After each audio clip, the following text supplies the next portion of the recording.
Pour le CIECO, point de besoin de poursuivre avec la grève vu que les échanges avec le président de l'Assemblée nationale sont prometteurs. Honorable président, Vital Kamerhe a compris facilement ce qui se passe à travers le système éducatif congolais. Il prend la question en charge et renvoie à l'ECOFIN ensemble avec les syndicats qui va devoir envoyer des délégués pour qu'ils puissent en discuter aux enseignants qui se retrouvent en grève. Aujourd'hui, nous avons une réponse qui nous fait plaisir afin que tous nous puissions regagner l'école. Sur toute l'étendue de la République, nous acceptons de poser nos armes puisque la réponse qui est arrivée est une réponse que nous considérons être fidèle.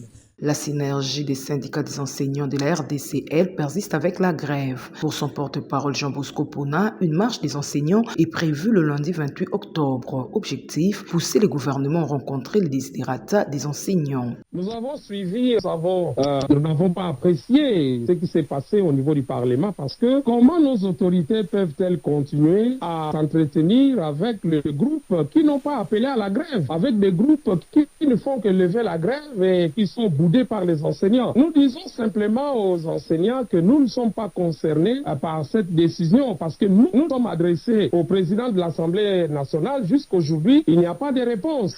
Et le CIECO qui a fait la déclaration n'est pas membre de la synergie des syndicats des enseignants de la RDC. Pour nous, nous en tenons à la déclaration de l'Assemblée générale des enseignants qui s'est tenue le samedi. Et les enseignants, dans l'unanimité, continueront à observer les mots d'ordre de grève parce qu'ils se disent il faut absolument que le gouvernement, que le Parlement puisse donner des réponses aux revendications des enseignants. Vous savez, on a parlé de la commission économico-financière, mais le président de l'Assemblée nationale l'avait déjà dit que c'était juste pour aller constater la contrainte budgétaire. Et donc les enseignants n'étaient pas seuls. Et nous comprenons que ça ne va pas, cette commission économico-financière ne va pas donner des réponses aux attentes des enseignants. Voilà pourquoi les enseignants sont déterminés à poursuivre les mots d'ordre de grève et attendre que le gouvernement convoque les travaux sur la politique salariale. Il n'y a que ce cadre-là qui peut sécuriser les enseignants. Ils ont par ailleurs invité le Parlement à voter un budget conséquent. Et le 28 octobre, c'est le lundi, nous avons une marche générale. Notez que les experts du CIECO et la commission ECOFIN de l'Assemblée nationale travailleront ensemble dans l'examen approfondi du projet de loi de finances 2025. Occasion pour les CIECO d'être au cœur des discussions sur l'affectation des fonds publics et sur la table de décision au niveau pouvoir législatif. Un exercice qui sera prolongé au syndicat des médecins et l'intersyndical des agents de la fonction publique.